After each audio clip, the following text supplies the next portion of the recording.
Best discussion, debate, and analysis. That's what we promise. That's what we hope for. That's what we aim to do every day. Don't always hit our mark. Don't always fulfill our mission, but that's the goal. Welcome into the Voice of College Football on a Monday at 6. Call it 15 Eastern Time. My apologies for being late. Life gets in the way. So thank you so much for hanging on there in the live chat and waiting my arrival. We'll try to make it worth your while. So again, welcome in here at the Voice of College Football on one of our Monday call-in shows. Numbers 860-499-3332. We will take your calls for the next couple hours here at the Voice of College Football. So welcome in.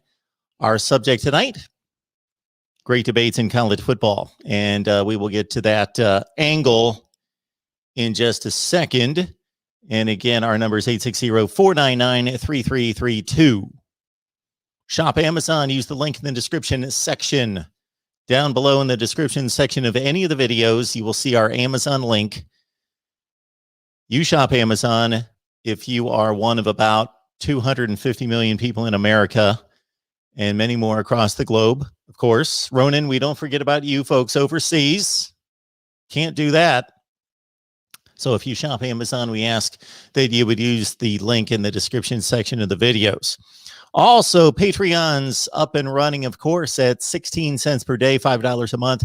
You can join us on Patreon for watch parties and for exclusive live streams per request. Anytime anybody requests a live stream on Patreon, I am right there to serve. And we will have our predictions, of course, coming up this season. PayPal, Venmo, and Cash App to contribute to the channel, and voiceofcollegefootball.com. So we built out a website with the tremendous help of our guy Bobby on Volunteer Roadshow. Helped us build out a website that's been up and running about 6 weeks, voiceofcollegefootball.com. So if you understand, which many of you do, most of you do, I believe, understand the culture in which we live in when it comes to mainstream and big-time media, you understand that it is very important, essential to be in multiple places. Otherwise, you risk elimination. So please join us at voiceofcollegefootball.com, voiceofcollegefootball.com. If you register, we get you a free mask. You register for free, we get you a free mask. And yes, for those of you who have already received your free mask and maybe made a purchase, I don't know, 20% off your first purchase, just shop at the store. Our gift card giveaway, we will come to an end of our giveaways of the masks. So many of you who have waited patiently for the $25 gift card giveaway, I believe I'll have to double check on this, but I think we're going to close this out at the end of April. So if you'd like to get the free team mask of your choice, 35 teams available, and also take advantage of the gift card giveaway of $25, put your name in the hat by the end of the month. So do it right now, voiceofcollegefootball.com, and you get your free team mask. If you don't want a mask, you know what? I don't blame you. If you don't want a mask, but still join us at voiceofcollegefootball.com. 860-499-3332. We will get that number on the bottom of the screen in just a second. So when I chose this topic, and all of you realize that when I choose a topic, that doesn't mean that you need to call up and we can only talk about that topic. If you've got anything on your mind concerning college football, bring it. I looked at the transfer portal today. I looked at, actually, it was 247 Sports transfer portal Twitter account. So 247 Sports, I just found this out maybe 3 days ago, that they have devoted a Twitter account solely to college football and basketball transfers.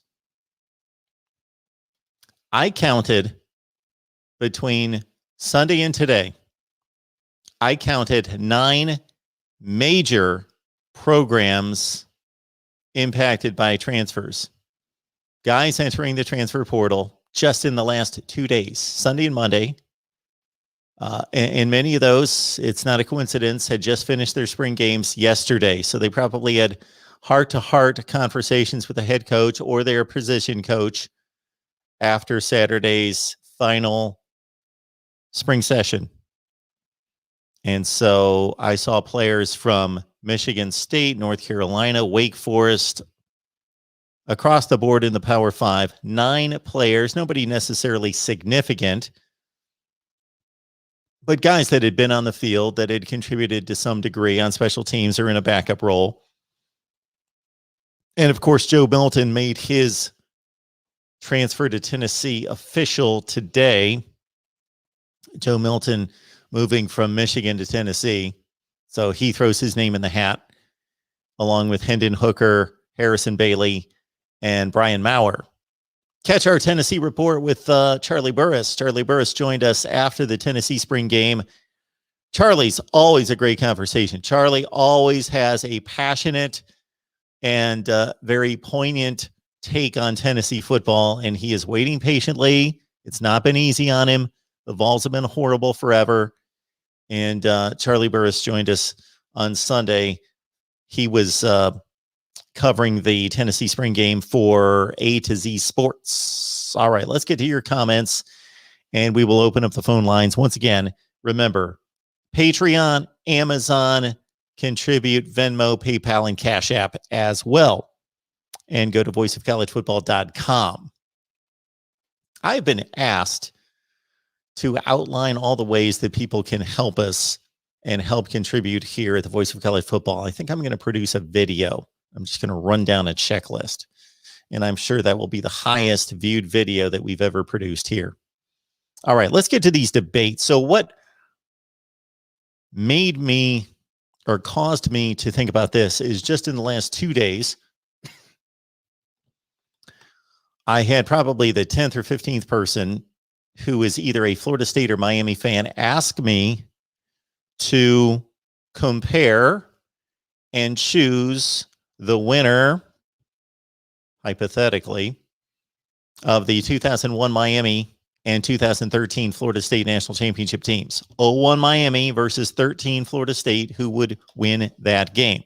So that would be one debate that has been brought to my attention and requested many times. There was another debate that I thought was worthwhile that someone proposed yesterday that asked, and I think this was Phil B. And Phil, or whomever may have proposed this and requested this, if not, I apologize. But Phil, I'm thinking that you asked for this one. Between Miami, Florida, and Florida State, the 3 Florida schools, rank them in order of program ranking all time.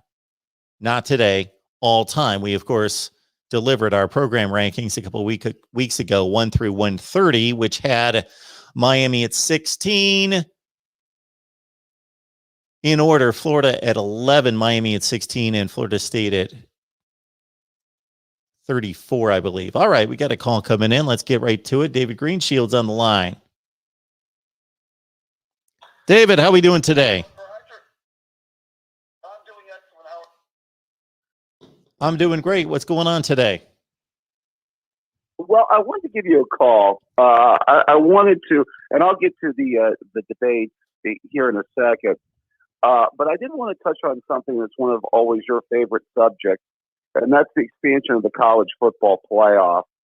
And, just kind of get your thoughts on some of the ideas that are being thrown out there. Again, I think we're both fans of expanding to an 8-team playoff, correct? I know I am, and I believe you are as a preference, correct? That's a realistic preference for me. I would love to see a 16-team playoff. But I'm trying to take into consideration the players' health and what's realistic. And I don't think I was a bit surprised to see that a 16-team playoff was mentioned by the committee. Right. That's what I was going to bring up, that they would even float a 16-team, proposal. I didn't get a chance to see the proposal. Did you? The statement that was made the other day that we responded to was that there were, I think the number was 63 proposals. So there wasn't necessarily one proposal. shoot, can't think of the guy's name that's been the chair forever.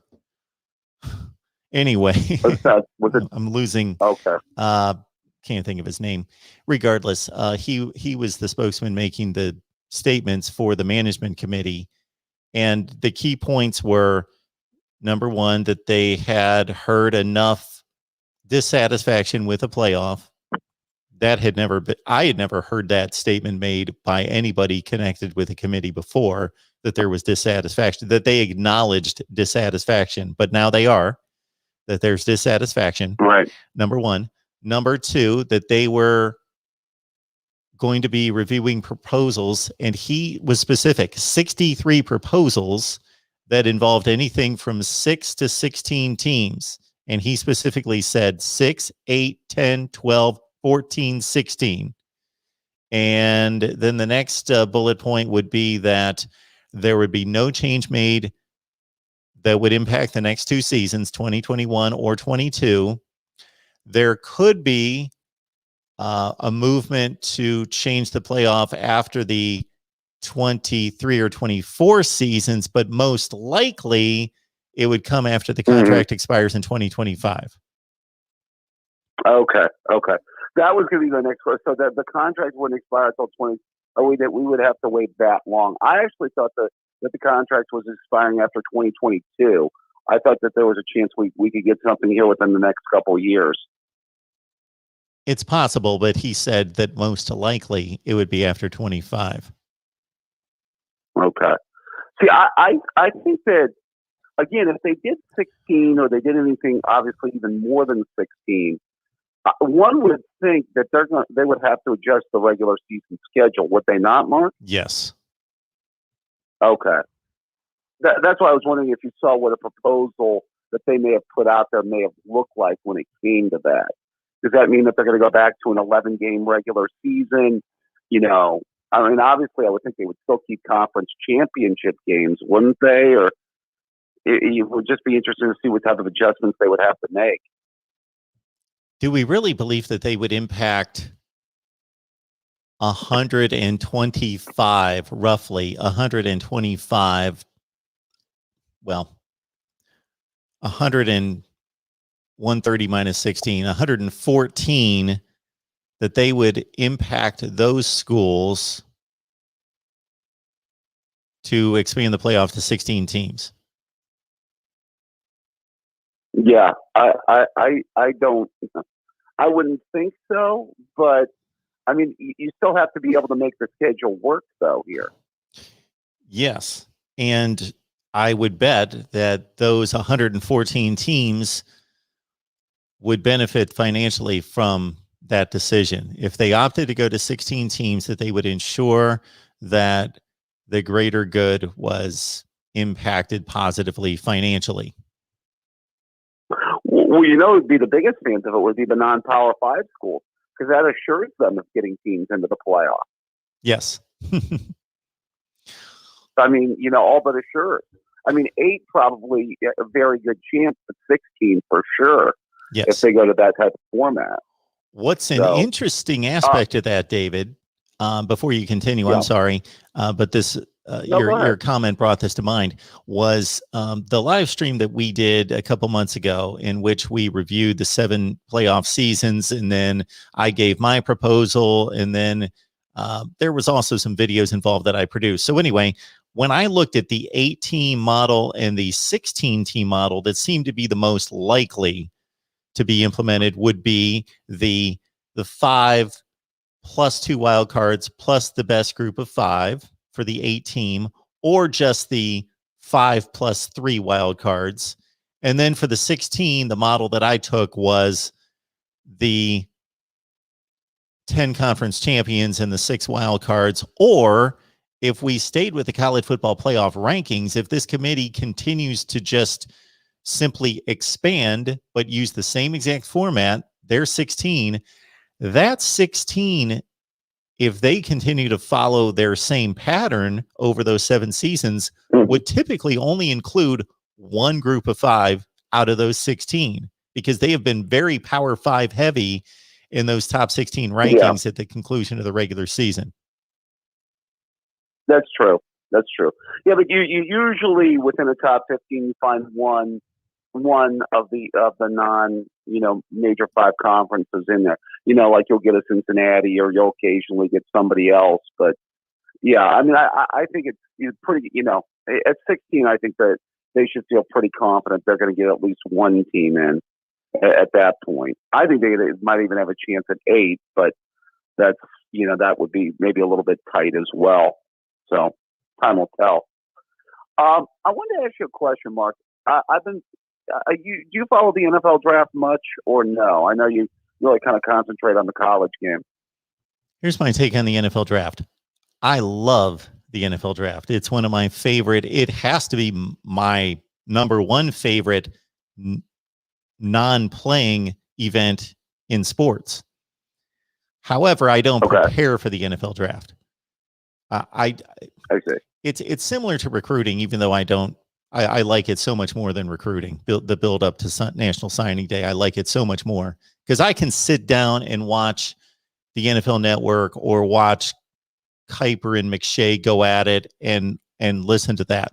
But I don't take part in it myself in regards to really absorbing it all and trying to. I just want to know. I enjoy the event itself and I enjoy seeing the selections made, but I don't get caught up in all the variables and all the possibilities. Well, I mean, you are uniquely qualified from the standpoint that you follow these players in college and you have a sense of how good they are and, how good a college players. Now, obviously, you can't necessarily see, well, how are they going to forecast to an NFL team and what type of a player will they be at the next level? And I get that.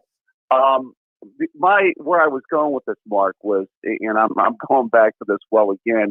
I mean, obviously it's the Ohio State fan in me, but how much have you followed the fall of Justin Fields in the draft, and how much you followed, and do you have an opinion on it? I haven't followed it to the degree that I really understand it outside of the questions that were brought up leading into the playoff were more related to, is Justin Fields going to be capable of leading Ohio State in the playoffs because of what we saw against Indiana and Northwestern in particular? That was the focus of it because there was still competition on the field for a championship. And then once the national championship was played, then the focus became, okay, what about his draft status? And these concerns being directed more toward his draft status and not Ohio State gunning for a national championship. So the I shouldn't say inability, the evaluation of him not being able to read defenses as well as he should, and him having an issue with his throwing motion. I've just heard that in the last few weeks that he played too much baseball, that he's got a baseball throwing motion. Those are the two things that I've heard. And there were some knocks against his work ethic. Now, what's strange about that is the knocks, as I understand it, and people can correct me if I'm wrong, because again, I'm not absorbing this constantly, these NFL sources. I just enjoy it, but I take it in very leisurely. But I've heard a lot of anonymous sources about his lack of work ethic, but then I've heard a lot of people stand up that have been very upfront, including Joel Klatt and others, defending his work ethic. So those would be the three things: would be reading defenses, work ethic, and throwing motion that I've heard have dropped him. Okay. See, there's two things that in watching him play, obviously the both seasons at Ohio State. The one thing that I noticed even in his first season, and that was obviously an incredible season, his 19th season when he was a Heisman finalist, 40-some touchdowns, only 3 interceptions, was, and I think some of this has to do with Ohio State's route concepts, and, sometimes they're looking to go, down the field with the football a little bit more, and sometimes it takes a while for those plays to develop. But I think it's him holding on to the ball a little too long is the thing that sticks out to me. I don't know if you noticed that. It seems like most of the sacks he took were situations where he was holding on to the ball too long, and I think he could have gotten outside the tackle box and thrown the ball into the stands. Was that something you noticed? Because that was something that always stood out for me. Yeah, I think so. I think he gained a chemistry with Olave above everyone else. And I think that what you noticed was accentuated when he missed him in the Big Ten championship game. I know that. That comes to mind. I think that was pretty obvious if you watched Justin Fields week to week. Again, like the throwing motion, like I know that I'm not a quarterback guru. I know that I'm just a guy that's covered football forever and watched a ton of football, more football than I would care to admit or should be proud of in my life. So Right. I understand that Phillip Rivers has a poor throwing motion, but I know that he's thrown for roughly 60,000 yards in the NFL. So he got by very well. I know that Tim Tebow, I thought that his throwing mechanics issue was obvious, and I could see where that was a major concern. And I where he drops it down, he drops the ball so low by his knee, and it takes him so long to follow through, and he's got that big, long wind up. I just don't see that with Justin Fields. He brings the ball by his ear, and he whips it. I think he's got a beautiful throwing motion. I love how he rips those throws. Yeah, I think it's. I mean, the thing that's always impressed me is all his motion. I mean, the biggest thing, or one of the two biggest things with the quarterback. I always say decision making is the biggest thing with a quarterback, but right there next to decision making is accuracy. Yes, and that's the biggest thing that's always impressed me with him. Is I think he's very accurate. So I think as far as translatable skills, I think that's going to help him. Something that I think you'd be definitely good to make this comparison, Mark, is the people that are climbing above him. And we talked about this a little bit.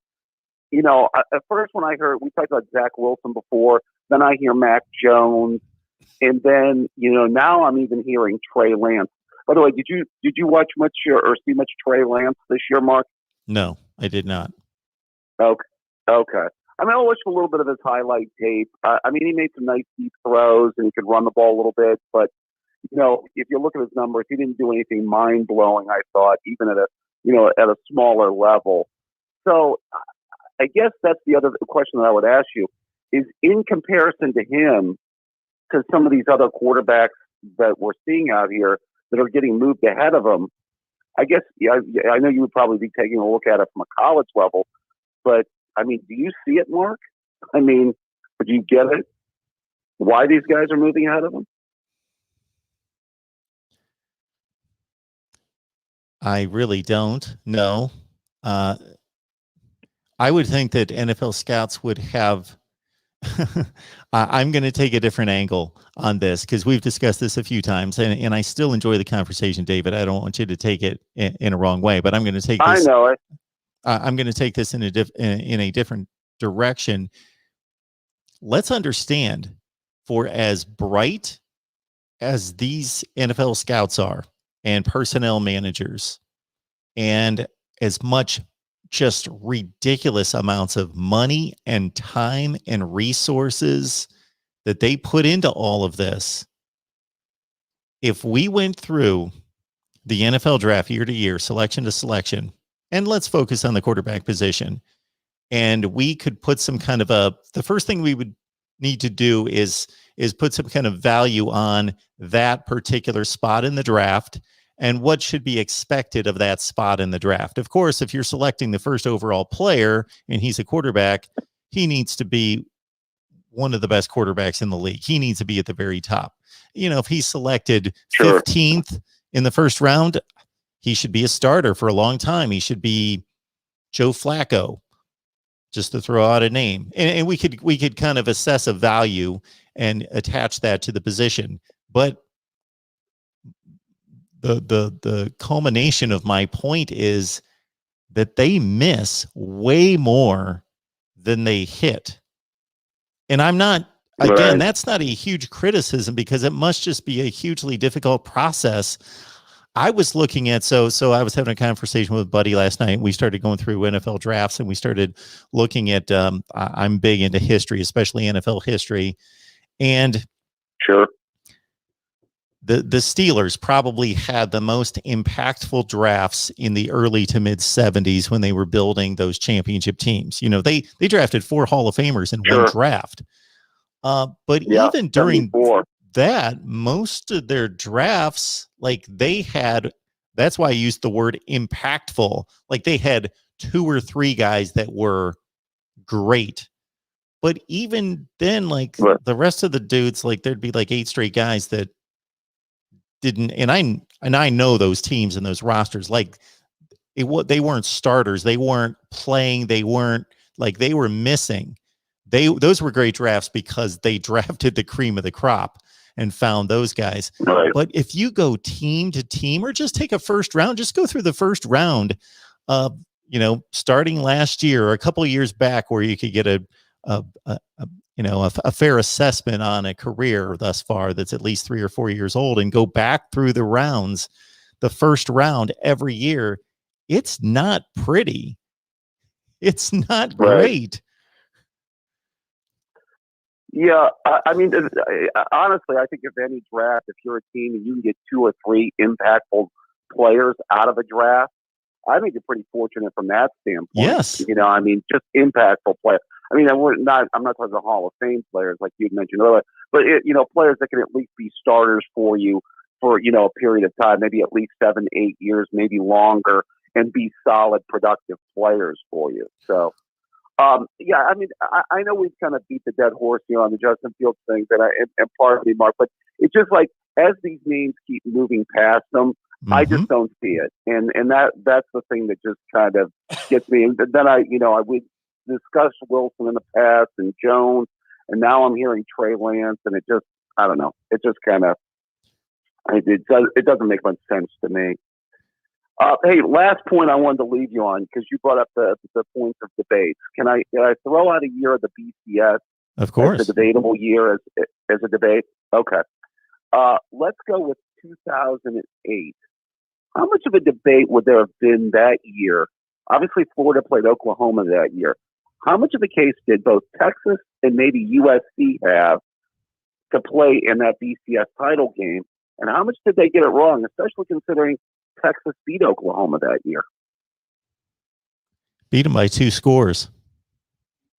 Right. Beat them 45-35, if I recall the score correctly.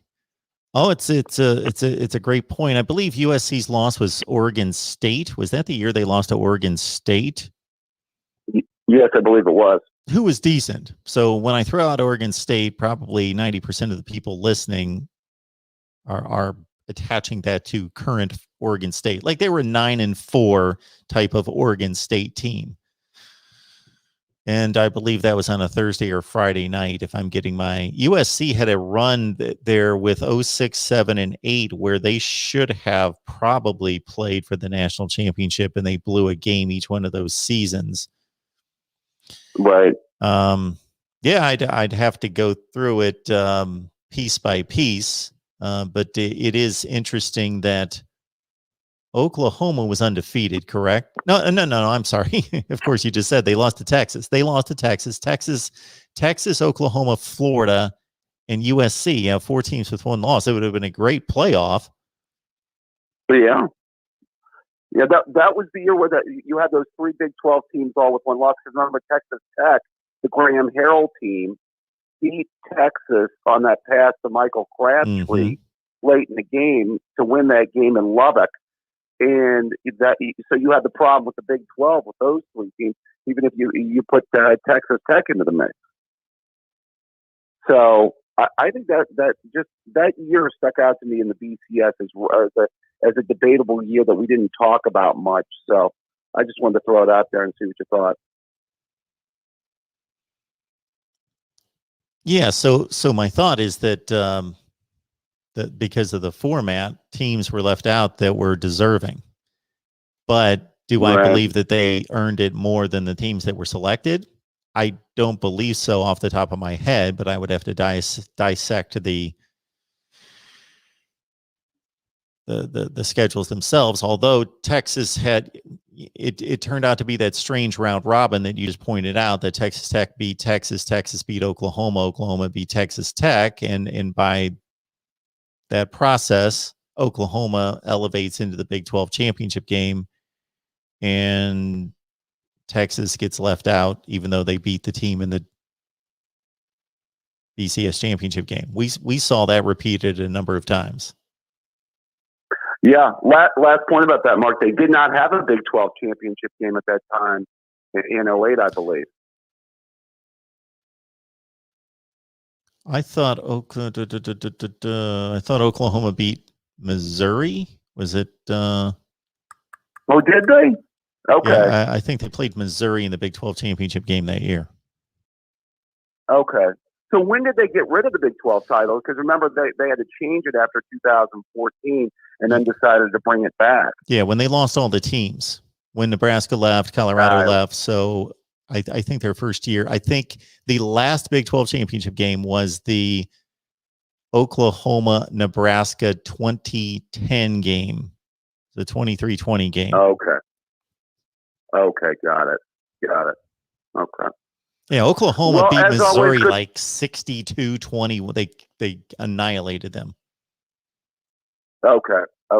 I knew it was in there. I just couldn't think of it. Well, as always, a pleasure, Mark Rogers. Thank you so much. Good stuff, David. Appreciate it. Have a good night. Take care now. Yeah, bye-bye.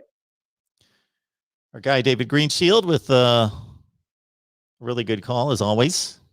And we will see where Justin Fields lands on Thursday. But yes, the guy that was basically talked about as having a, what would you say, a 10 or 15% chance of being the overall number one pick. I'm talking about entering the 2020 season. And then Trevor Lawrence separated himself, not necessarily based on play on the field, but maybe Justin Fields' two clunkers, or what were considered clunkers against Indiana and Northwestern, dropped him. But to the point where at the end of the season, most people determined that Justin Fields was going to be the second overall pick. And now we're seeing fifth quarterback taken.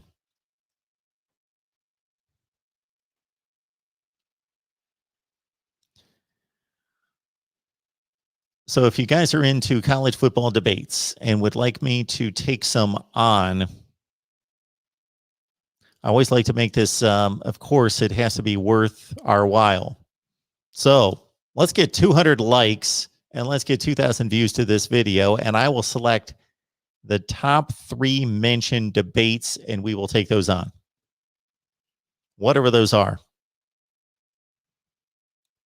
But David is serving up the 08 BCS scenario of Oklahoma, Florida advancing to the championship game, USC, and Texas did not, despite only one loss, and all 4 teams had one loss.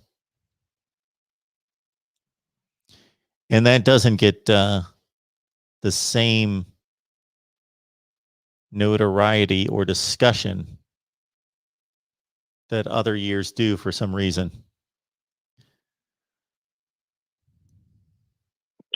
We got Anthony on the line. Welcome to the Voice of College Football. What's on your mind? Hey, Mark, I wanted to respond to Phil B's question on the Nevin Shapiro thing. Honestly, when it comes to that situation, to me, as a Hurricane, coming from a Hurricanes fan perspective, to be honest, not me being, this is me being biased. I think we got screwed with, how can the NCAA believe a word of a con man? Seriously. They believed everything this guy was saying. And we almost got the death penalty because of this situation. So I think in a sense they screwed up with believing Shapiro over the university. Do you agree? Well, that was a long time ago. I certainly followed it at the time. So you're telling me, and I can't recall whether Shapiro was the only I can't imagine that he was the only evidence that they had. No, but what I'm saying, they, in the aspect, they believe. I know that's probably not the only evidence, but when when it was publicized, them with because of the documentary, they were talking about Shapiro specifically on American Greed, and they actually said on this, you could actually, the university got screwed for believing this guy who basically built money from a whole bunch of people, and he's able to brainwash these young kids and stuff to believe what he was getting these kids cars and stuff like that. In a sense, do you think a guy like that should have never been led on campus to donate a whole bunch of money and stuff like that, or do you think those lax background check policies when it came to the university specifically allowing a guy like that to donate money to the athletic program?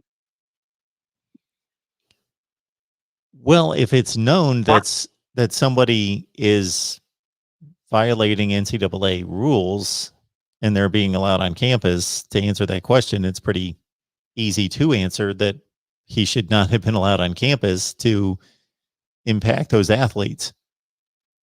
Did I hear that correctly? No, before this happened. No, before the cars and stuff like that. Do you think there was lax background check policies with UN specifically when it came to allowing a guy like that to be a booster,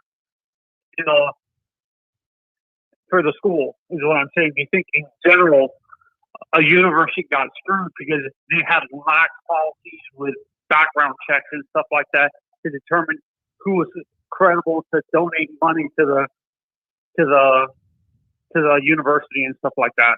So that's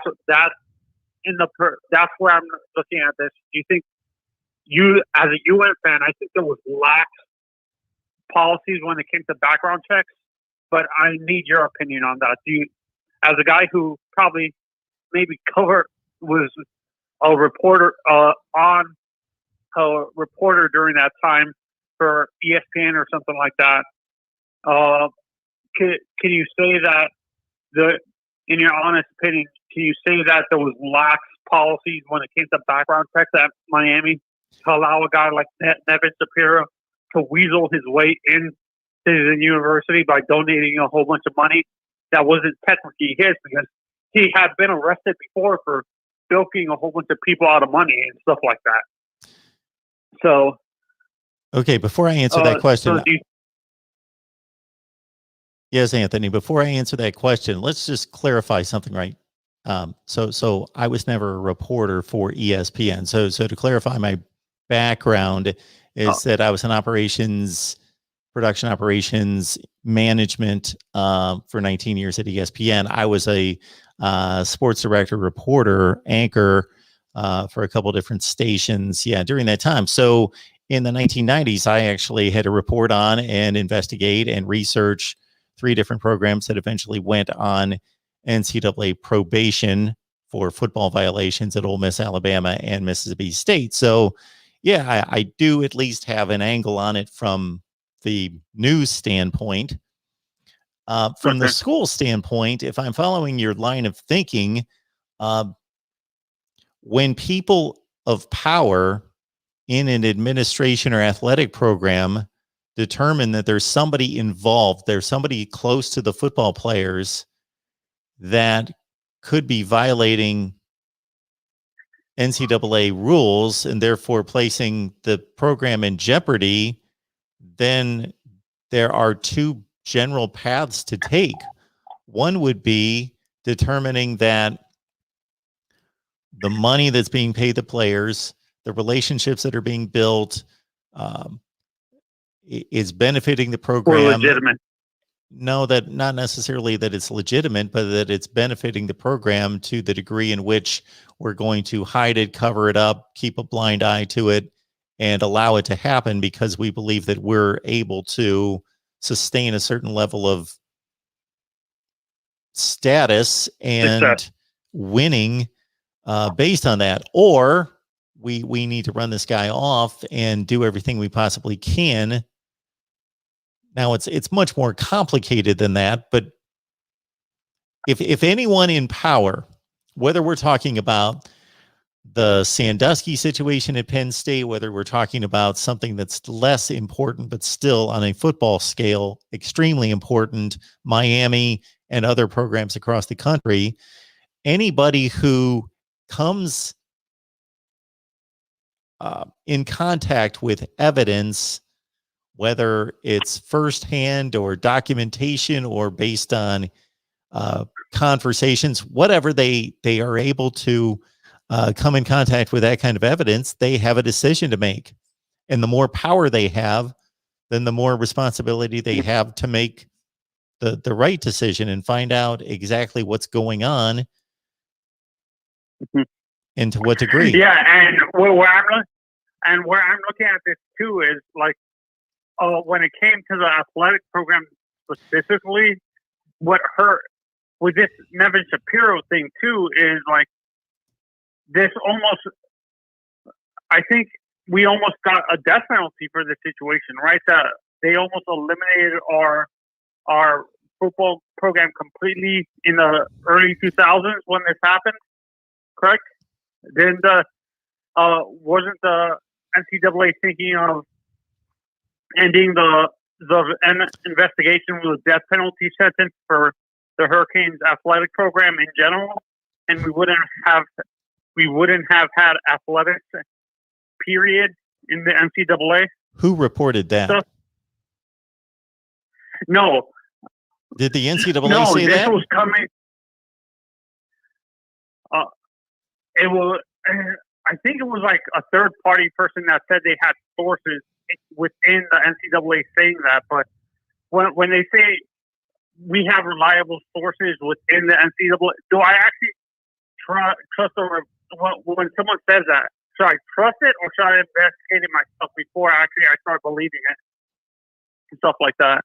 When like a reporter says, I have reliable sources within the NCAA or whatever you're investigating, saying that they might end an investigation with a certain type of penalty and stuff like that. Well, I can only speak for myself being in that position at the time in the mid to late 90s and into the early 2000s, and that I didn't go to air. I had more on my plate than I bargained for in becoming a sportscaster in my 20s with all those kind of situations. And I relied on a lot of older, more veteran people within the news department to give me some guidance, because the last thing I wanted was to get sued or have our station get sued because I ran with rumors on air. So we would get things double and triple checked. And even if we had to be a little bit late with some information. So I can only speak for myself, both for the just sheer integrity of verifying information and wanting to be a credible person. Yeah. But also just to protect myself and whom I was working for at the time. Okay, yeah, that's what when that whole situation happened, that's what confused me. I was pretty young when it happened, so I was hearing all this information. This happened when I was in elementary school and stuff like that. I'm in my 30s and stuff, so I was like 10 or 11, and I kept on hearing on ESPN that some of these reporters, young reporters, were saying we have reliable sources within the NCAA saying that they're going to end the investigation with what's it called? From like local, this was local and national media from like CBS and stuff like that, saying that there was reliable sources that they had within the NCAA saying that they were going to give the Miami Hurricanes athletic department or athletics in general the death penalty and stuff like that. So I was. Hello? Yes. Hello?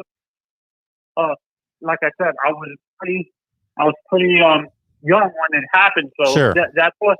So that's Anthony, what, here's the bottom that, line. That, What is your point in all this? What point are you trying to get across? yeah, what I'm trying to say is Phil is thinking we should have got a harsher penalty, and in a sense, I disagree with that. I think his question saying, did Miami get off lightly? I'm thinking we got hit with too hard of a penalty because we didn't realize this guy was going to do this type of stuff, like the type of stuff he ended up doing. So I think we got off too hard. We got harsher penalties than he's thinking. Honestly, we lost a whole bunch of scholarships for the athletics in general. That's why that was what I was trying to say. Like in general, I think we got a harsher penalty with that Nevin Shapiro situation. I think the NCAA screwed up in a sense where when during that investigation, Nevin Shapiro had I think they were during the documentary, the U Part 2 or whatever, they had this Nevin Shapiro thing saying that they actually, when it happened, they almost the NCAA came on campus saying that you guys should get this guy off campus because we don't know what's going to happen to you guys. So this, as a young kid, I don't know what to believe. That's why I was asking you these questions, Mark. I'm sorry I'm confusing you a little bit. That's why I was confused myself because I was so young when it happened. That's why I was asking these questions. Yeah, well, it's not confusing. It's just that I don't, that's been so long ago, and I haven't read on it. I haven't watched anything on it. It just doesn't interest me. So I just got to say, yeah, at the time that it occurred, I watched everything. I had some understanding of the situation, but based on my current knowledge and remembrance of that situation, I don't think that Miami got off or was treated too harshly in that situation. I think that they should have been more assertive if they would have wanted to be in dealing with him and getting him out of the program. Oh, okay. And getting him away from influencing young athletes and stuff like that. Because absolutely. A guy like that could really screw up kids, young athletes, in a sense, is what you're trying to say. All right, Thank Anthony. you for answering my question, Mark. Have a good day. Well, thanks for the call. Appreciate it. I'm sure we've got a ton of Miami fans in the chat that remember that situation much, much better and much clearer than I do. That was 20 some years ago. And in terms of the harshness of the NCAA, I think it was, you could question many times their consistency from situation to situation. But in this particular case, I think that the punishment fit the crime.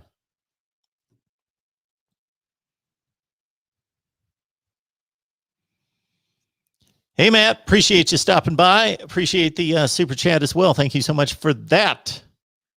What happened to Juwan Mitchell, middle linebacker out of Texas, thought he was transferring to Miami. Yeah, so we had a conversation with our Texas guy, Nick Battle, about Juwan Mitchell a few months ago. There was nothing that I necessarily knew about him transferring to Miami. I will say this, Matt, that Texas just played its spring game this past Saturday. I think we've already seen it just in the last 24 hours that there's going to be a flood of people enter the transfer portal because spring practice is ending. We just had our largest amount of spring games just played this past Saturday, and players are going to be assessing where they stand on the depth chart, and they're going to make decisions, and they're going to make mostly decisions to leave. They're not going to make decisions to sit on the third or fourth team for that long. I don't know what Juwan Mitchell's status is necessarily at Texas. I know that he's a player. So I don't know where you got your sources about transferring to Miami. I would go to those sources in particular. But we had a conversation with our Texas guy maybe a month ago about Juwan Mitchell, and it had nothing to do with him moving on. But appreciate the super chat.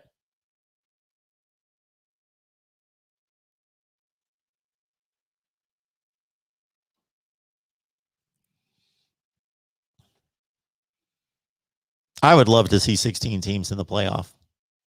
I know some people don't want to think about the impact on the regular season, and I would be fine with 8. I'm fine with 8. It's not like if they went to 8, I would be barnstorming for 16. No, that's not what I'm saying. I am not saying that at all. I just know that in reviewing the 7 playoff seasons and expanding those seasons out to a 16-team playoff, regardless of how you do it, I love the matchups. I love the matchups. And I think that there are just there are tons of what people would consider already meaningless football games played every week in the college football season. Don't we have that anyway? Starting with week 2. Starting in week 2, we've got meaningless college football. If all you care about is a national championship, if as a college football fan, if all you want to see are games that are going to impact the national championship, then there are meaningless games played pretty much from week 1 on. It's most of the college football schedule. I would think that if you're a college football fan and all you care about is watching games that impact the national championship, that if you don't root for one of about 5 or 6 teams, and therefore you would only be watching their games and a few other games each week, that this would be the worst sport for you to watch because it has the least number of games that impact the championship anyway. By far, it's not even close. You know, if you want to see a lot of games that impact the championship potentially, then go watch the NFL. You'd want to watch the NFL. You'd want to watch a lot of other sports because they have a much higher percentage of games played in the regular season that impact the championship. Actually, we would have more games, and I've explained this before, we would have more games impact the playoff and the championship the more we expand. We have very few games right now that impact the championship. All right, we got our guy Kevin from Dallas, Georgia on the line to talk some college football with us. Kevin, how you doing today? I'm doing great. How you doing, Mark? I'm good. Just wanted to chime in as far as briefly reference to transfers. Yes. And the thing that just really blew me away, Mark, was in reference to, and this was from a Michigander, or as you would so eloquently say the university located in the northern university, or something of that nature. The team up north. TTTUN. Thank you very much. Yeah. As far as that they had 81 transfers over the past 3 years. From Michigan. And yes, sir. And that blew me away because I was saying, how in the world can you lose 3 classes, or you could say pretty much, you could say 3.5 or 3.25 classes in that period of time? Well, that's obviously not a net loss. Yeah. But it just still blew me away. And then also they stated that as far as when it came to the University of Alabama, that they had lost maybe close to 100 kids. And I'm just not seeing the math. Because when it also compared Clemson as well as Oklahoma, they were stating that they had, in the same period of time, they'd only lost maybe 15 to 20 kids. So it just really left me scratching my head, Mark. That's all I can say in reference to the numbers. But that's the appetizer. But what I wanted to run by you was this, Mark, and it was in reference to all-time University of Pittsburgh as well as all-time University of Tennessee. All right. They're playing this year. Okay. Sir? Pitt and Tennessee are playing this year. Yes, that's going to be, and if only Pitt pardon me, I forgot. I I forgot. Mark may be listening. So that being the case, the University of Pittsburgh. I can't call them Pitt. The University of Pittsburgh. So, but in reference to I thought initially, Mark, that the University of Pittsburgh would be the most difficult. But then, as the referees say, when they come from under the hood, upon further review, it was fairly easy. It was fairly easy. As far as the University of Pittsburgh is concerned, O-line would be Stepnowski, Grimm. Well, let me go and give first and last name. As far as Russ Grimm, Mark Stepnowski, Reuben Brown, Jimbo Colbert. Mm-hmm. Quarterback, some guy, I don't know. I was struggling, Mark, tongue in cheek, as far as between Jimmy and Dan Marino, and razor thin close. I had to go and go with this Dan Marino guy. John Kangemi. I remember John Kangemi. Or you could go with Rick Tricano. He was a good one there at Pitt. You could go with him. You could go with more recently Nathan Peterman, who then threw 6 interceptions in an NFL game. And Mark, I know by you just listing those last 4 quarterbacks, you had University of Pittsburgh fans running off into the ditch. I just wanted you to know that, Mark. Now, as far as the backfield is concerned, Martin and Tony Dorsett. Yeah, Curtis Martin. Initially, I was going to go with a fullback, Mark, but I couldn't go with Ironhead. I had to go on. I'm going to go on and run split back. I have Dan Marino. Yeah, Ironhead, late 80s. Yep. Receivers, Julius Dawkins and Larry Fitzgerald. Sure. Trying to think if anybody else should fit into the wide receiver category. Okay. Tight end, I had to go back to the way back machine, black and white, and it had to be Iron Mike Dick. Hall of Famer. Yep. Okay, D-line. Bill Ma, Sean Gilbert, Mark Spindler, Chris Dolman, and Aaron Donald. So obviously we're going to be running a 5-2. So the 2 linebackers pretty much speak for themselves, and that would be Hugh Green and Ricky Jackson. Yeah, go back to your defensive line. Okay, Bill Ma, Okay. Sean Gilbert, Mark Spindler, Chris Dolman. Yeah. And Aaron Donald. Yeah. Oh, yes, Aaron Donald, excuse me. So that was my 5. Then I'm going to go 5-2. As far as 2 linebackers would be Hugh Green and Ricky Jackson. Mm-hmm. And my secondary, I'm a little short because the 2 that I could only come off the top of my head were Darrell Revis and Carlton Williamson. And I didn't want to be a homer by saying Louis Riddick. So that's the reason why I left those 2. Sure. Well, he played in the NFL for 7 or 8 years. Tim Lee was a great safety that went on to the Green Bay Packers and played for a long time there. Last but not least, Mark, I had pretty much forewarned you a couple of nights ago as far as the controversy, and that's going to be my University of Tennessee all time. Now, do you want me to start with the controversy, Mark, or go on and go with as far as the other spots first? Should I guess what your controversy is going to be? You know what it's going to be, Mark. You know what it's going to be. It's on the offensive side of the ball. You're not selecting Peyton Manning as your starting quarterback. No. And the reasoning why, you might say, okay, well, Kevin, what you're doing is you're looking through the vision of the quarterback through your hometown colored glass. If on a scale of 1 to 10, I would probably say about a 4. But something that a subject that we discussed months ago, and it was in reference to the one thing that he was able to do in his time at the University of Tennessee that Peyton was unable to do, and that was to win a natty. So I will say 3 quarterbacks, but the one that I'm leaning to more so would be T. Martin. But the 3 quarterbacks that I would name would be T. Martin, Peyton Manning, and Condrez Holloway. Heath Schuler? I would say a distant 4. Those would be my main 3. Really? Okay.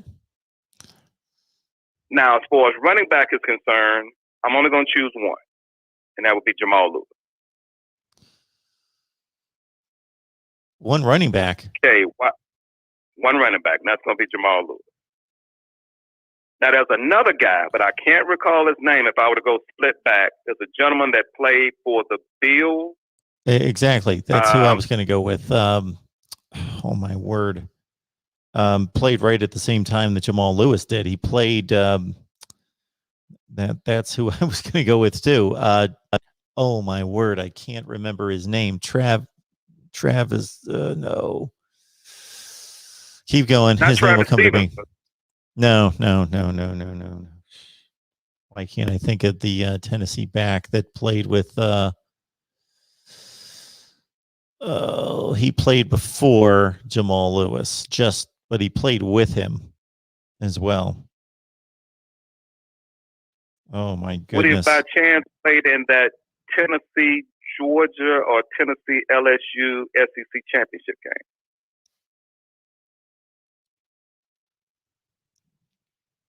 He played in the 97 championship game against Auburn and the 98 game against Mississippi State. Oh, I bet somebody has put it in the live chat, but I don't want to look for it because I want to his name's on the tip of my tongue. Oh my goodness.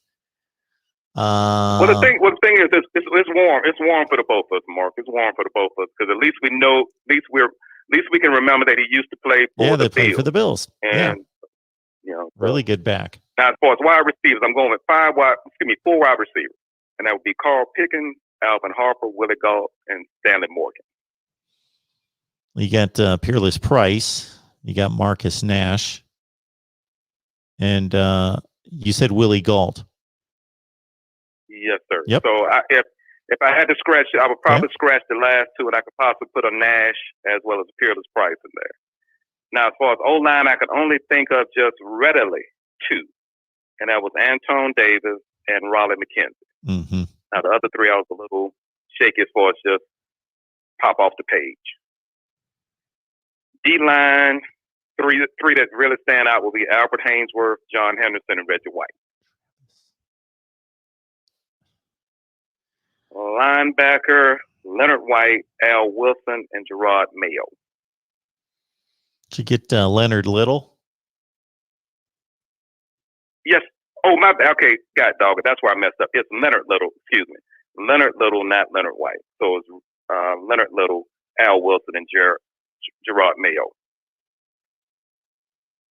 Defensive back, Eric Berry, Dale Carter, Terry Fair, and hey, the man who was known as the guy who Herschel Walker ran over on his way to the end zone, Bill Bates. Bill Bates. Yep.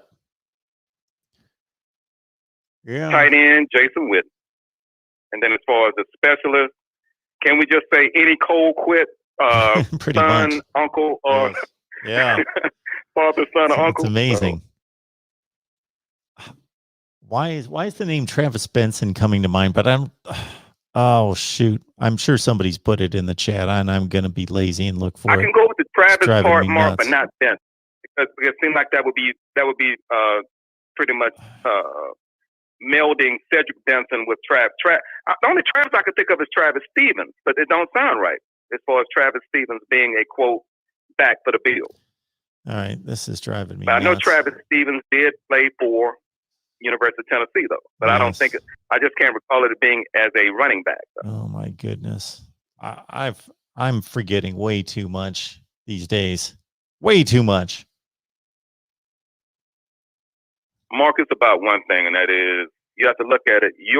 Our as far as memories when it comes to quote good college football, it's runs parallel. And by that being the case, there's so many doggone names. If you're looking at from the doggone, say maybe mid '80s up until now. Travis Henry.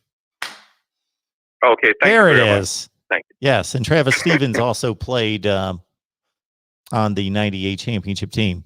Sean Bryson was also another name I was thinking of, but Travis Henry was the guy I was thinking of that was starting ahead of Jamal Lewis. So Travis Henry gained just about 1,000 yards in that '98 championship season. Yeah.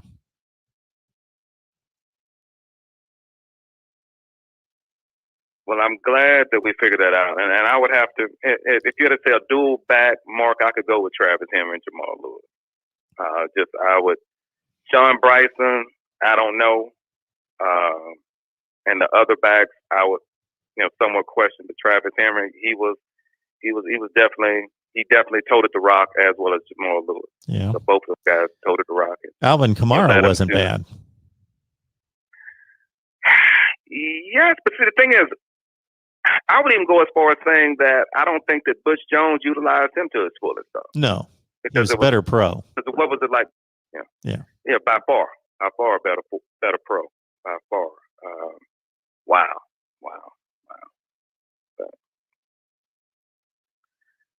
Man, but again, as always, Mark, hey, thank you for indulging me.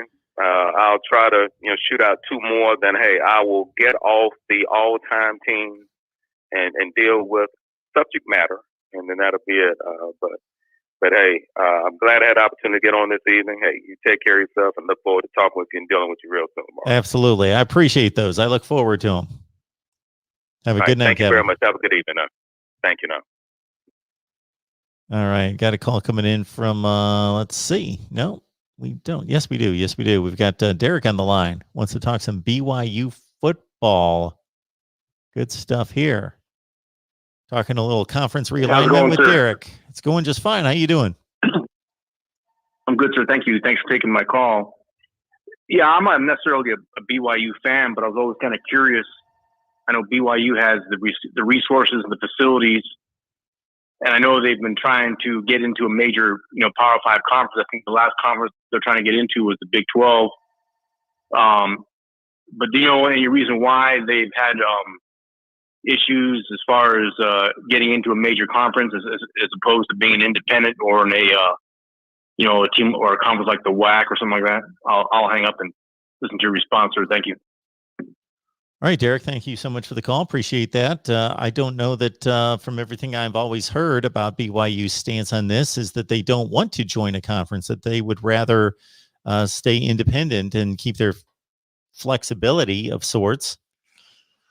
I don't know necessarily, although it's not been an issue in the past, that the school's religious rules and guidelines would be any kind of factor in joining a conference in regards to just some of the belief system that they have there.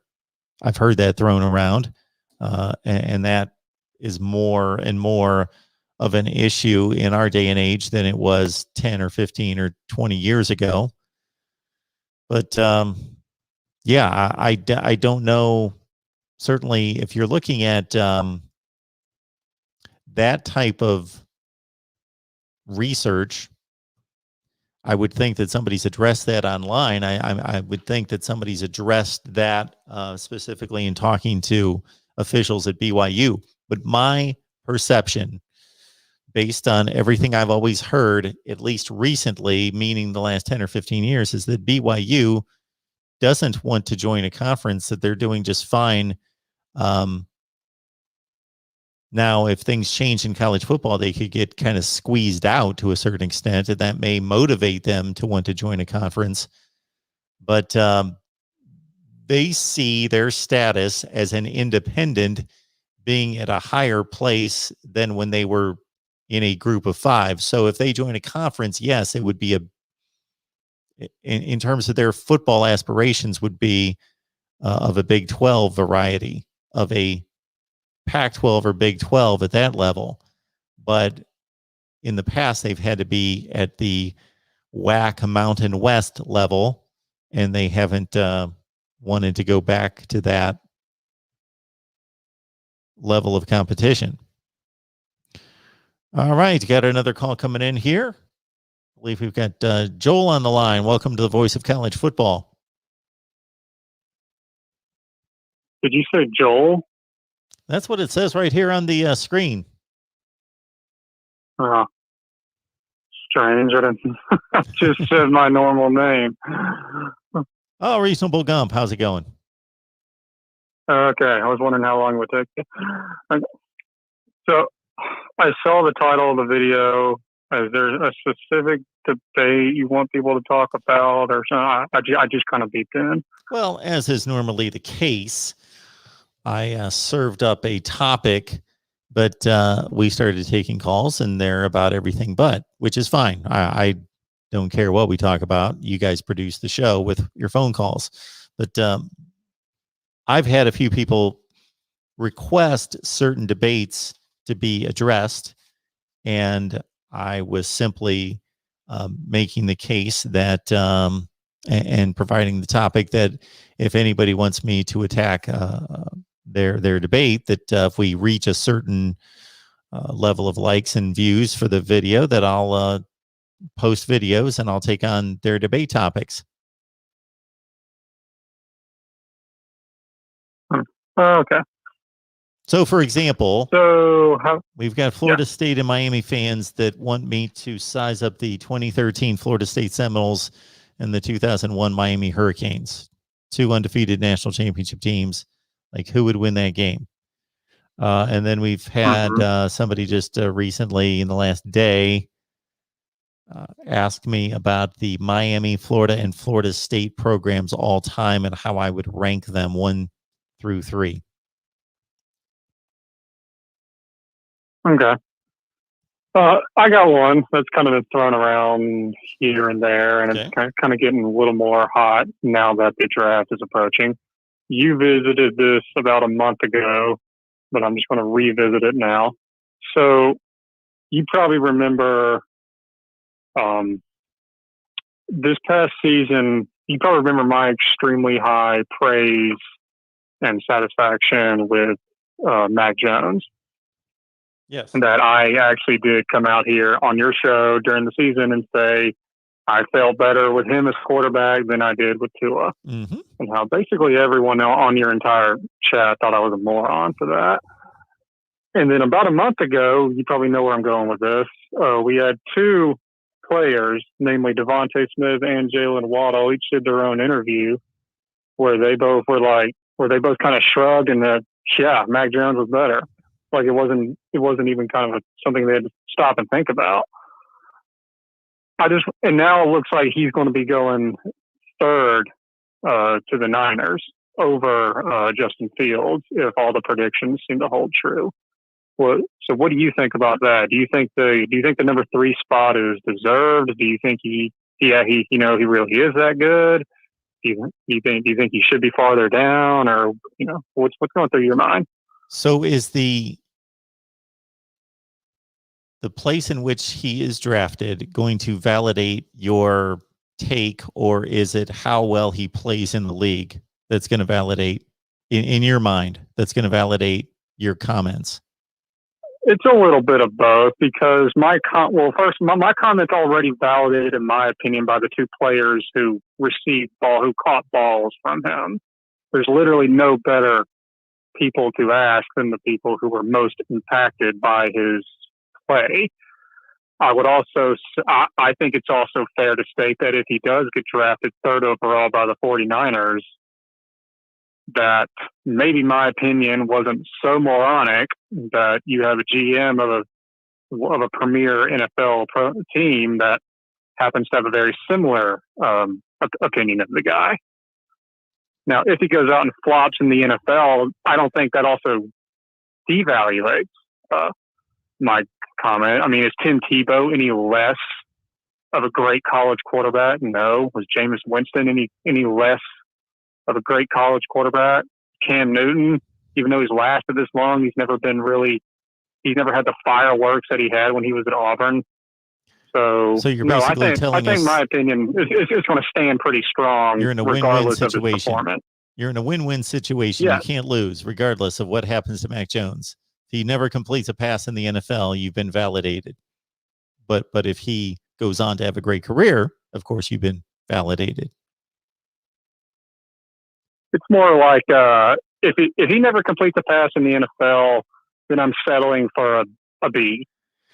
So, which means I win because that's a passing grade. You're good with a B. Okay. I'm good with a B on this. Yes.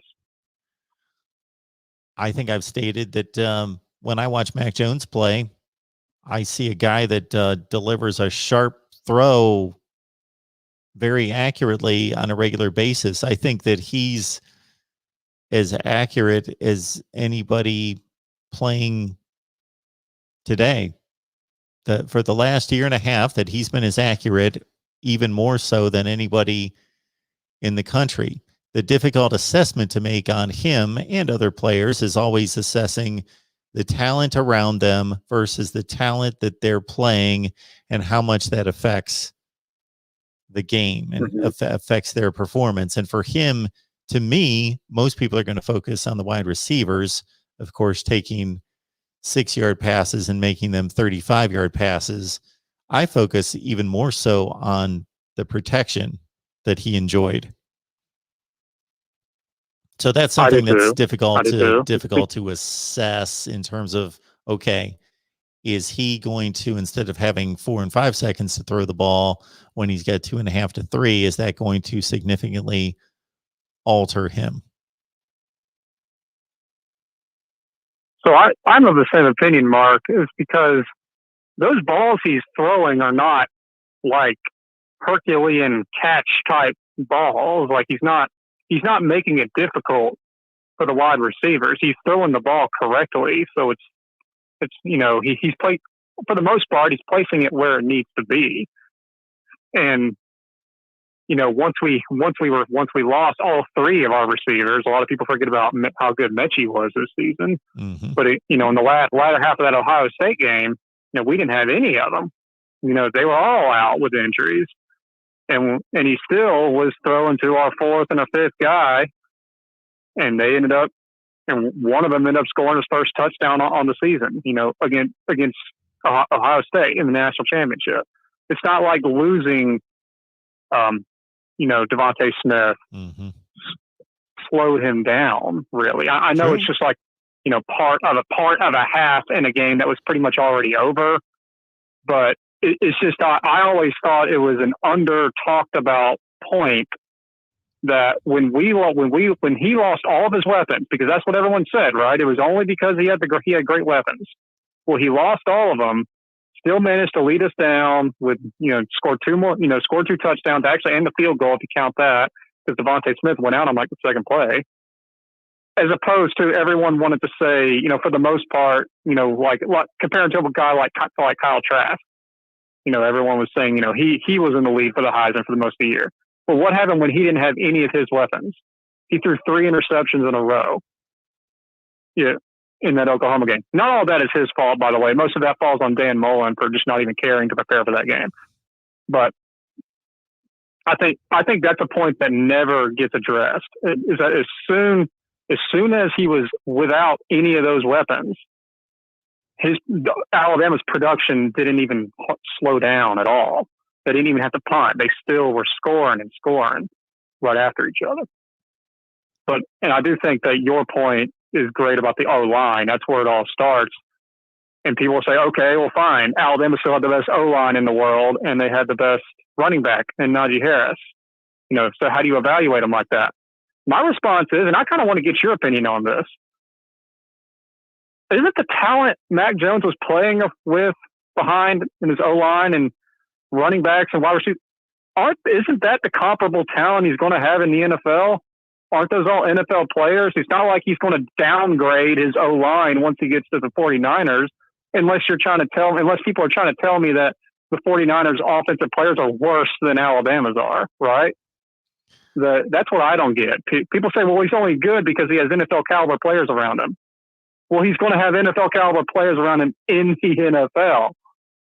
What do you think about that? Well, the point is that he has the best skill position players in college football playing defenses that can rank anywhere from the 10th best defense in the country to the 50th best defense in the country from week to week, rather than playing like an all-star defensive team. That's the point. That he's benefiting from getting the ball to guys in space that are overmatching the defense versus throwing the ball most likely at the next level to guys that are going to be facing off with comparable players matching up. And so they're not going to be as open or be able to gain as many yards after the catch and all those things. Just like the offensive line is going to be facing defensive lines that are generally week to week just as good as they are, as opposed to being a mismatch and only facing 2 or 3 teams a year that can give any kind of any comparable, a Georgia, Ohio State, anything comparable defensively along the front that's a challenge. Mm-hmm. That's the point. Okay, so it's not necessarily the talent that's around him; it's actually the talent that they're facing. Yeah, in comparison to the talent around him. But like you, I see a player who consistently throws the ball where it needs to be placed.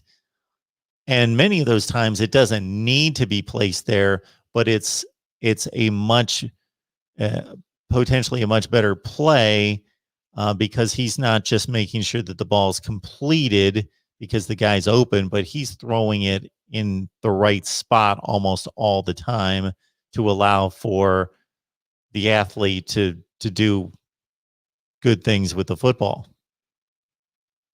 Mm. All right, cool. That's all on that. And just one more. I'm just going to throw you a fun little topic. Well, maybe some people might debate here. This isn't meant to rile anyone's feathers. It's just kind of fun. Not sure if you've ever been asked this before. Yep. Who do you think has attractive uniforms? College football. Oh, this is an easy one. Actually, let's do attractive uniforms and then let's do really ugly uniforms. How about that? Okay. To me, aside from my team, because I'm biased there, I'll throw Ohio State out. I love UCLA's uniforms. Always have. Really? Okay. I have always thought that the USC-UCLA game, especially when it's played at the Rose Bowl, is the best looking football game of the year. Yeah, because they both wear colors. They both wear colors, and I just like the contrast, and I just like everything just comes together. I just like the colors. I like the scene, the Rose Bowl field. It's a traditional matchup, of course, so the nostalgia of seeing those uniforms on the same field together. Mm-hmm. UCLA. Let me think about anybody else. Uniforms. Whose uniforms do I like besides UCLA? Oregon. No, I hate Oregon's uniforms. I hate all that. I hate Oregon's. I hate Maryland's. I hate gimmicky garbage. I'm pretty neutral, but in a respectful way to Penn State, Alabama, that they come out and wear the same thing all the time, and it looks good and it's clean. Michigan State before they started messing around a little bit recently, but I like Michigan State's just green and white. But in terms of a really good looking uniform,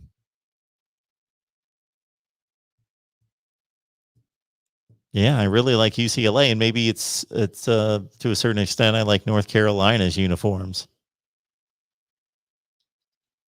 Oh, the kind of powder blue one? Yeah. I like Tennessee's uniforms. Oh, God. I was hoping you wouldn't go there. You like that cream orange? Ugh. Especially when they wear the pants, they look too. like popsicles. No, I want all white. If they're going to wear white jerseys, I want the white pants. I don't like orange pants. I grew up as you didn't like Derek Dooley, then? Figure the pants. He liked wearing the orange pants. It reminds me of the Cleveland Browns wearing orange pants with white jerseys. I don't like that. I think Oklahoma has boring uniforms. I'm not a big fan of Oklahoma. They're okay. Similar to Penn State. I do like the burnt. Similar to I do like the burnt orange Texas. I kind of like the burnt orange color. Yeah. Similar. I'll tell you what, and I'm going to get. Who's I'm kind of weird, dude. I'm not going to go to the degree. I'm not going to go to the degree of Maryland and Oregon when it comes to ultra space age in the future, futuristic kind of look. But when they wear a lot of black, when they've just recently in the last maybe 10 years put a lot of black in with that deep purple at TCU. I like TCU's uniforms. Some of their uniform combinations I like. Yeah, TCU, that black and purple kind of. Yeah. Yeah, that does look cool. You know who's got an ugly uniform? Just hit me. Especially the decal is ugly. It looks cheap. It just doesn't look big time to me. Is Oklahoma State. Not that familiar with how. Oh wait, yes, yeah, I know what you're talking about. Yeah, I agree with you. So, I'm kind of weird doing this here because there's two teams that I do think look very attractive, and neither of them I should like just for bias reasons. First, I think Auburn's like navy blue and dark orange is very attractive looking. I agree. Especially their home, but their away looks cool too with the white and then they kind of have how they have it kind of slashed with the blue and the orange, through the helmets on the shoulders. Yeah, that looks really good. And you know I'm Air Force, right? So it kills me to say this, but there was a couple times where when Navy for their home, they were the dark blue, but then they had like a specialized helmet and shoulder where they had red stripes on them to like symbolize the Marines. That looked really sharp. This wasn't like a normal thing. This was more of a specialized thing, but yeah, that was really good. But like I said, I like the burnt orange as well. I gotta say that a lot of teams that had ugly uniforms 10 or 15 years ago, once they went to these chrome shiny helmets, and they kind of slicked up the kind of the periphery parts of the uniforms. Like I'm thinking of like Wake Forest, teams like that. They changed, they updated, and it very much improved the look of their uniform. Mm-hmm. You still there? No, I'm here. I do not like the Florida Gators. I don't like their orange helmets with. I was just about to say that. I was just about to say that the kind of like royal blue and the bright orange to me kind of clash. And I especially don't. I don't like the writing on the helmet. Yeah, and also I don't think bright orange and purple go together at all. Sorry, Clemson, but particularly when you guys wear the orange pants and the orange jersey, it's just kind of hard to look at. Yeah, that's a bit much. But Clemson is purple. They're purple and Florida's blue. Well, yeah, I'm saying I don't really like either of them. I will say, Butch Jones is always going to be one of my favorite coaches ever for a lot of reasons. But to me, he actually improved the Tennessee uniform for a couple of occasions. He would have them wear like a gray, like Smoky Mountain. Yeah, I hate that. And I like that. Yeah. It was cool looking. Yeah, but I didn't like that'll that. never be back because I think Tennessee wants to distance themselves as far as they can from Butch Jones. So. Sure. Well, yeah, he's been succeeded by and exceeded by Jeremy Pruitt, I would think, though. And what do you think of LSU's tradition of always wearing white, even at home games? I like it. I like their uniforms too. Yeah, I like LSU's uniforms. I bypassed LSU, but not intentionally. Yeah, I like LSU. I like Iowa. For non-conference games, they do wear purple. Yeah. So when is the last time they ever wore purple uniforms? Because LSU, when Nick Saban was there, he started the modified tradition where LSU would wear purple for home non-conference games, unless it was the opener. So those scrimmage cupcake high school games or like one time where they had like Utah State come over there or something, then they would wear purple. But if it's an SEC home game, then they wear white. That's quite a bit to keep track of. For the home non-opening games, they wear their purple. Because I was just thinking that obviously the majority of teams, not the majority of teams, every team wears its dark jerseys at home. So when would LSU ever wear its dark jerseys? Well, now you know. Okay. I have seen them occasionally do it against some SEC teams. Really? I think it was one time they did it against Mississippi State because it was cold or something, so they wanted to wear darker. I don't know what it was, but okay, yeah. I mean, you can easily YouTube, LSU when they're wearing purple, but it is pretty rare because usually the games they're doing it on are not really widely televised. Yeah. They're they're the scrimmage games. You know who's got some good uniforms is Ole Miss. Yeah, they do. Yeah, the dark blue and red. Yeah, I agree with that. Conversely, their rival Mississippi State does not. I do not like maroon at all. I hate everything to do with the color. It's a poor man's crimson. By the way, crimson is not even my favorite color. I do think Alabama does it well with the crimson helmets as opposed to Penn State. I don't like the white helmets Penn State does. It's just really, really boring.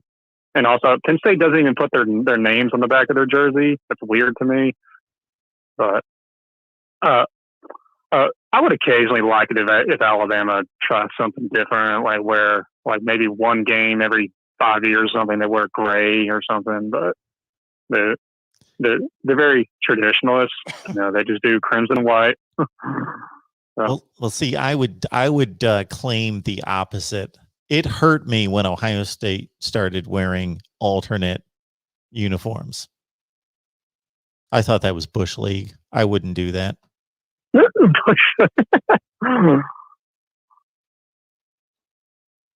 What do you think of Michigan's, the blue and the gold?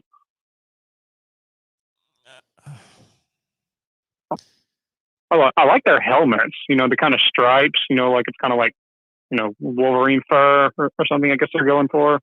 Yeah. Cool.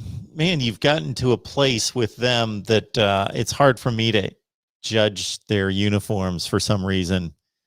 They're who they are, I guess, in my life as a fan. So that's how they're supposed to look. I thought you had almost left all that behind. Every time I try to get you riled up about Michigan, you kind of stay monotone.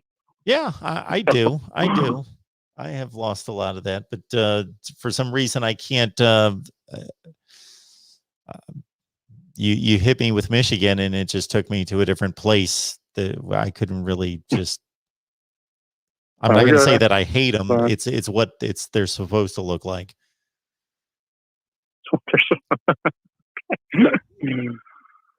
All right. Well, anyway, that's a fun little conversation. So yeah, I'll let you get on. See if anyone else got anything. Someone else said Notre Dame. You know what? I haven't seen Notre Dame pull out the green jerseys in a long time. I'm not really sure why. Yeah. I thought that was a big thing at theirs. But I kind of thought they were going to do it in one of these playoff games, but maybe they didn't want to have a bad memory associated with it. Yeah, I think they like to guarantee the wins when they wear those. I don't know. I don't recall the last time they pulled those out either. It took Georgia 12 years to put the black jerseys back on after the last time of what happened to them when they wore them. Someone said in here, Georgia black jerseys. I think Georgia's black jerseys look pretty good too because I like the colors red and black. But yeah, I think I normally would, but I guess just because I hadn't seen Georgia wear those in so long and I'd forgotten about them, I didn't like them. I think they wore those in the bowl game last year. No, they wore them against Mississippi State of all games. That's right. JT Daniels' first game. I do remember seeing that. What I thought, and I was kind of wanting them to do it because it would make it more of a spectacle somewhat, but I was kind of hoping they'd whip them out against Notre Dame 2 years ago. Just kind of like, black them out type thing. Yeah. Because they do that Georgia blackout thing. But then, because apparently Kirby Smart one time promised that he would never do that, except like before October. because it's too hot. But I mean, it was like an 8 o'clock game, so I don't see a big problem with it. All right, sir. Yeah, it says UGA black jerseys were awesome, but they were Mark Richt motivation. Okay. Wait, you're saying that Mark Anyway, Richt man, made that decision? the SEC dog over here, who's a Georgia fan, says Mark Richt made it a motivation thing. So I don't know about that, but there you go. Anyway, man, that's all I got for today. Okay, Have man. fun. I appreciate the call. Have a good one. Bye-bye.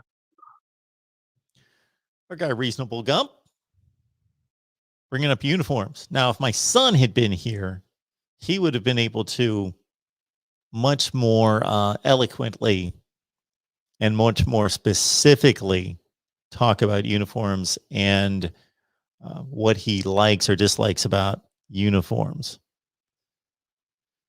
The Pac-12 is cursed. The good teams always lose a game they should win, usually late in the season. Who out there put a curse on the poor Pac-12? That they're cursed. That their good teams always lose a game late in the season.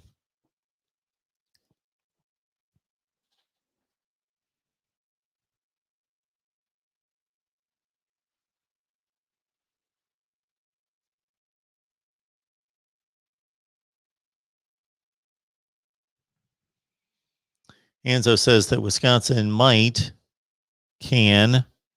They are in the weak division of the Big 12. I think that was in response to Wisconsin going undefeated in the Big 10 this year. I wouldn't say that division is that weak anymore. Cole likes Oklahoma winning the Big 12. The Big 12 draft picks last 4 seasons. Oh, okay. These are how many players out of the Big 12 have been drafted in the 17, 18, 19, and 20 drafts. Oklahoma, West Virginia, TCU, and Iowa State. That's surprising. No Texas in the top, or that's no Texas in the top 3. And Cole is pointing out that Iowa State is last in draft picks in the Big 12, according to Cole, in the last 4 seasons. They're going to do a lot of catching up in 2022.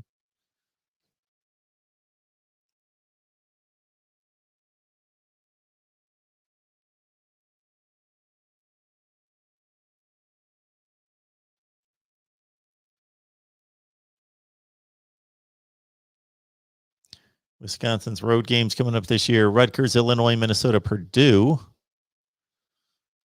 Road games in the Big 10.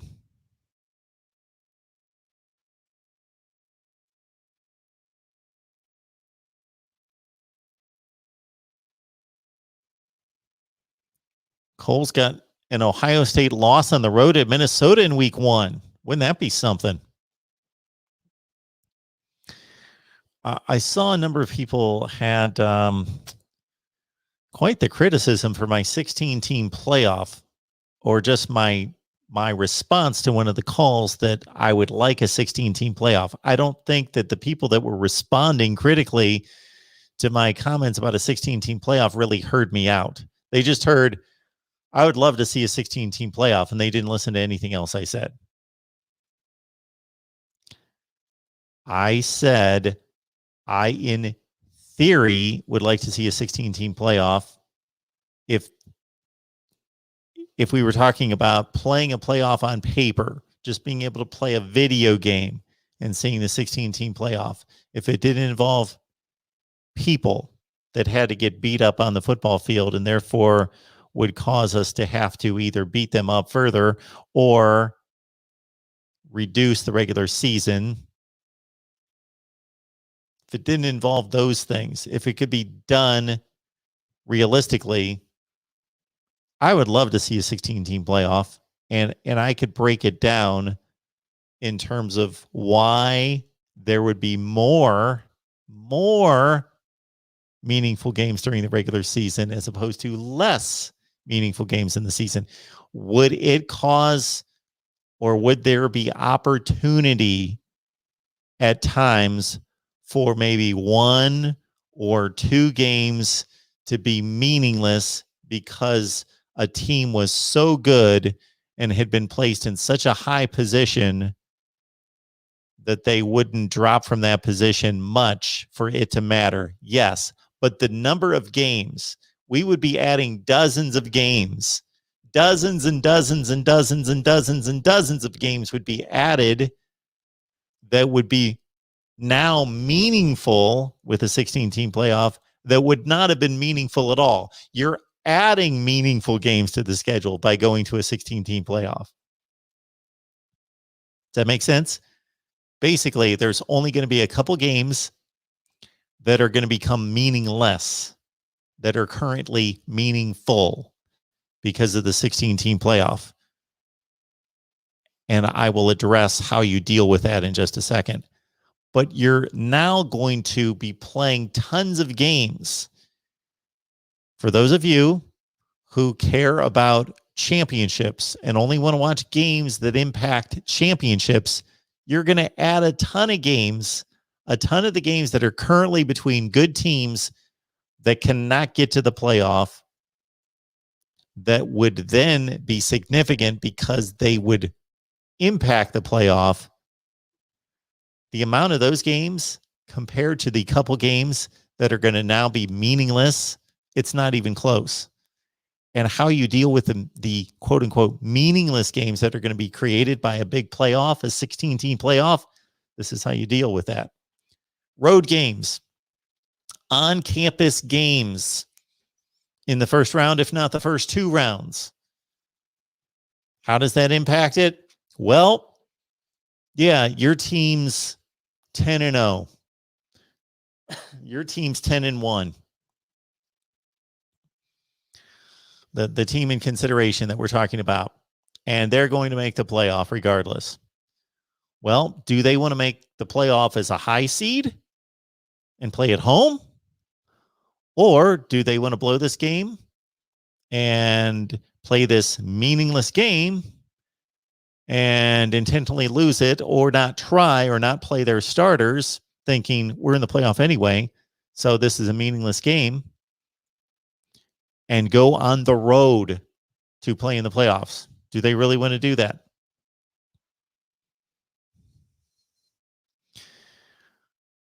Does Clemson want to go from being a team that is going to be playing at home in the first 2 rounds of the playoffs?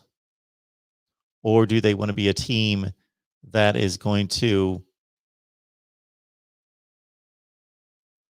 play their backups and play this meaningless game and let it go and not care about winning or losing and go have to play in Seattle, Washington in a playoff game, or Madison, Wisconsin in December? That's the choice they want to make.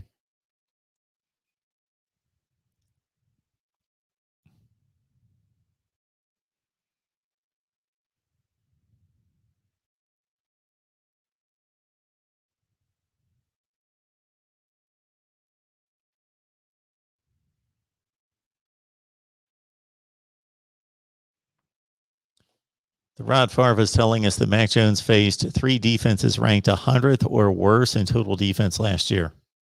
Last year? Really?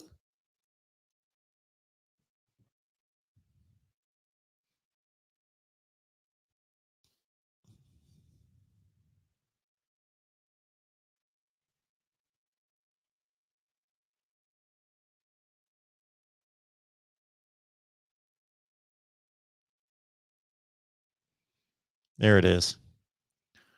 Arkansas at 106, LSU at 124, and Ole Miss at 126 in total defense. Also understand that those rankings came against all SEC schedules. So Mac Jones was not facing the 106th best defense in the country, the 124th best defense in the country, the 126th best defense in the country. That's where they were ranked. LSU did not have the 124th best defense in the country.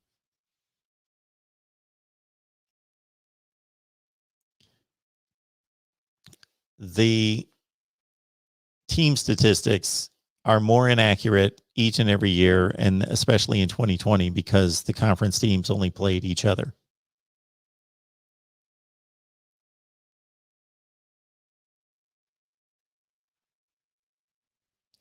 Some folks like LSU, Texas uniforms, North Carolina.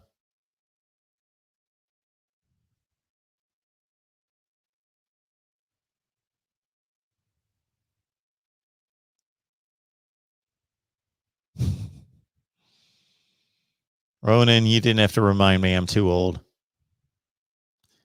Yes, fire Justin Fuente. I said the same thing. Michigan State looking good when they stick to their traditional uniforms. Iowa State, yes, Cole. See, Iowa State, they always looked ultra ugly, and when they just wore the standard uniforms, the white with the yellow pants or the red jerseys and the red. No, now that they've a lot of these teams have taken ugly uniforms, but with the chrome and the black, they've sharpened them up, and Iowa State would be a prime example of that. Mike 3883 likes Kentucky, North Carolina, Oklahoma's cream helmets.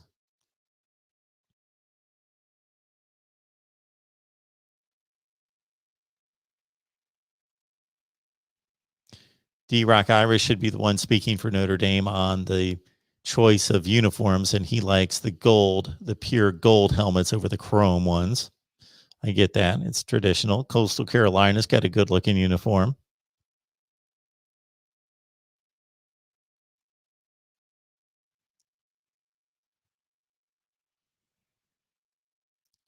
The Rod Farva doesn't like Tennessee's unis. They're hideous, the worst. Maryland, it's just me, Tim. I agree.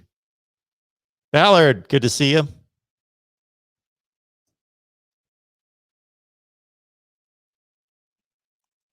me wake up my monitor to make sure that we're still taking calls here. All right.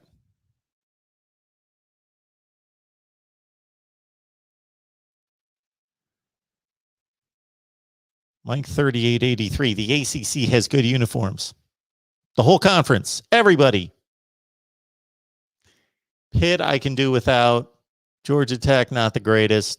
Duke, I don't know. The ACC, North Carolina's got good unis. Florida State's are pretty good. Again, Wake Forest, now that they've classed them up with the chrome and the black. Virginia's, Virginia Tech. Virginia Tech's got some ugly uniforms. Yeah, I'm really not liking the ACC as a whole.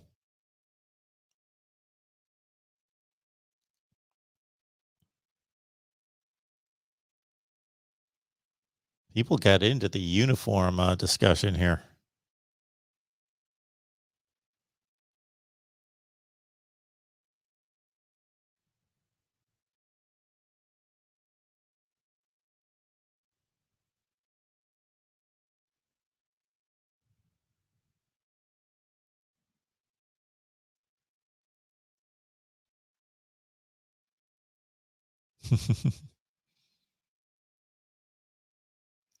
Jason says Nebraska is going to return to the Big 12. They are out of place in the Big 10. They aren't there just to cash checks like Maryland and Rutgers.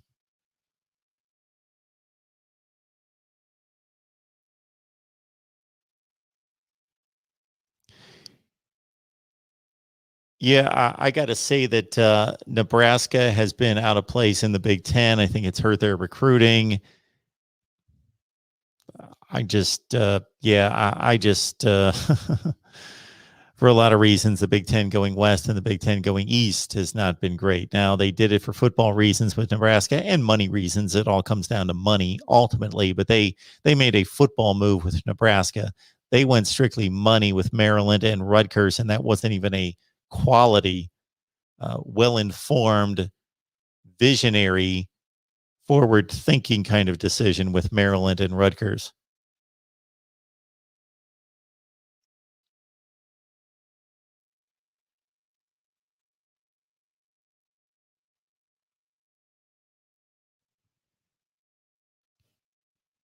All right.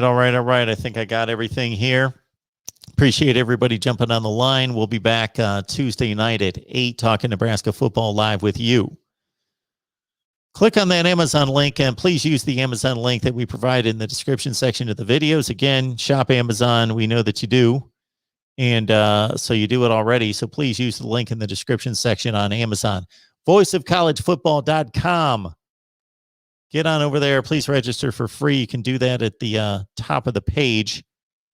There's the Amazon link right there. Go to the description section. You get a free mask. We got 35 teams to choose from. Jump on over to voiceofcollegefootball.com. Get your free mask. If you don't want a mask, I don't blame you. But if you don't want a mask, you can still register for free at voiceofcollegefootball.com. And if you get the free mask, you get 20% off your first purchase. And also, our gift card giveaway. We're going to determine for all of you who have received a mask and registered, we are going to end that giveaway at some time soon, and then we will draw for the $25 gift card. So thank you so much for doing that and being patient. I wanted to extend this as far and as long as possible. All right. I didn't see a whole lot of debate topics there. That's fine. Got plenty of stuff to shoot. And I always want requests, and I always want to fulfill the requests that you guys send. But keep in mind, we're building the channel, so I want to make smart moves in regards to the content we produce. Probably our most immediate action in terms of building the channels would be to head on over to Florida State's channel and subscribe there. We need to get to 1,000 views or 1,000 subscribers there soon. So I would ask, head on over to our Voice of College Football Florida State channel and subscribe. All right, everyone. Again, Tuesday at 8 with Nebraska. And I was thinking about doing a live show over on the SEC channel because we've had a ton of comments that need to be addressed over there. But be looking out for that.